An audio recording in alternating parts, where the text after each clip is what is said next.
তো দীর্ঘদিন ধরেই আমরা খুঁজছিলাম এমন একটা ট্রিটমেন্ট যেটা পেশেন্টকে লং টার্ম বেনিফিট দেবে এবং সাইড এফেক্ট ফ্রি বেনিফিট দেবে। যে থেরাপি আপনাকে কোনো বেনিফিট দিচ্ছে না সেটা দ্বিতীয়বার নেওয়ার কোনো মানে নেই। না, একটা জিনিস মনে রাখতে হবে, পিআরপি থেরাপি অন্যান্য ওষুধের মতো ইমিডিয়েট এফেক্ট দেয় না। পিআরপি থেরাপি রিজেনারেটিভ মেডিসিন, এটা আপনার নর্মাল টিস্যুকে গ্রোথ করতে সাহায্য করে।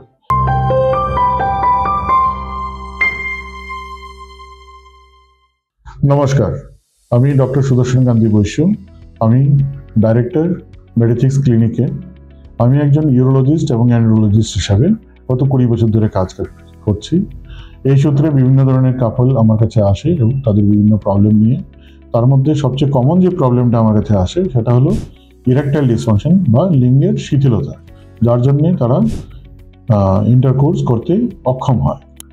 নাও ইরেকটাইল ডিসফাংশনের ট্রিটমেন্ট এতদিন ধরে যেটা আমরা করে যাচ্ছিলাম সেটা হচ্ছে ট্যাডালাফিল বা সিলডেনাফিল জাতীয় ওষুধের দ্বারা। নাও ট্যাডালাফিল এবং সিলডেনাফিলের কিছু প্রবলেম আছে।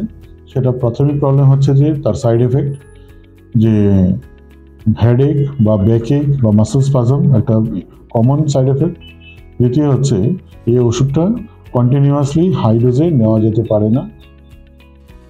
এবং তৃতীয় হচ্ছে যে এটা অন ডিমান্ড নেওয়াতে সবসময় ক্যারি করা বা নিজের সাথে রাখা পসিবল হয় না।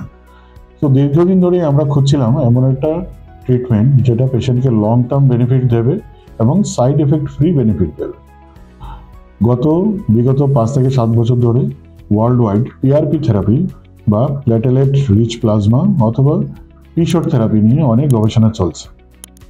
প্ল্যাটেলেট রিচ প্লাজমা হলো আমাদের রক্তের মধ্যে শ্বেতকণিকা, লোহিত কণিকা এবং প্ল্যাটেলেট থাকে।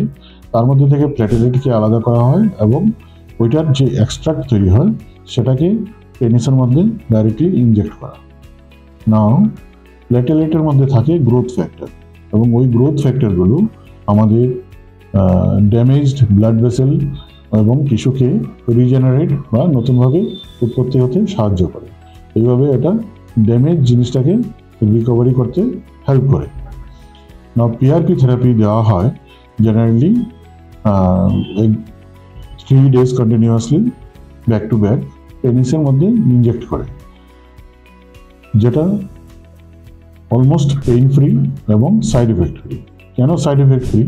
কারণ এটা পেশেন্টের নিজের ব্লাড থেকে নেওয়া হচ্ছে, যার জন্যে কোনো অ্যালার্জি বা ইনফেকশন ছড়ানোর ভয় থাকছে না। আমরা জেনারেলি যখন পেশেন্টকে অ্যাডভাইস করি এবং পেশেন্ট অ্যাকসেপ্ট করে, তখন প্রথমে 10 to 12 ml ব্লাড কালেক্ট করা হয় পেশেন্ট থেকে এবং অ্যারাউন্ড 1 hour টাইম লাগে ওটাকে প্রসেস করতে, প্রিপেয়ার করতে। তারপর ওনাকে নর্মালি স্টেরাইল কন্ডিশনের মধ্যে আমরা পেনিসের মধ্যে এটাকে ইনজেক্ট করতে থাকি।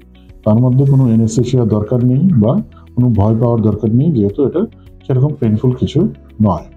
তারপর পেশেন্ট 10 to 15 মিনিটস পরে নিজের বাড়ি যেতে পারে। না, একটা জিনিস মনে রাখতে হবে, পিআরপি থেরাপি অন্যান্য ওষুধের মতো ইমিডিয়েট এফেক্ট দেয় না।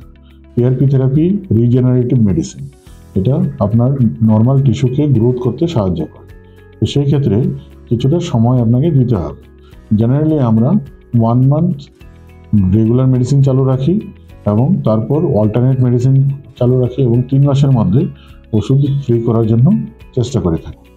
পিআরপি থেরাপি আমাদের মেডিসিনের মধ্যে বিভিন্ন জায়গায় এখন ইউজ হচ্ছে।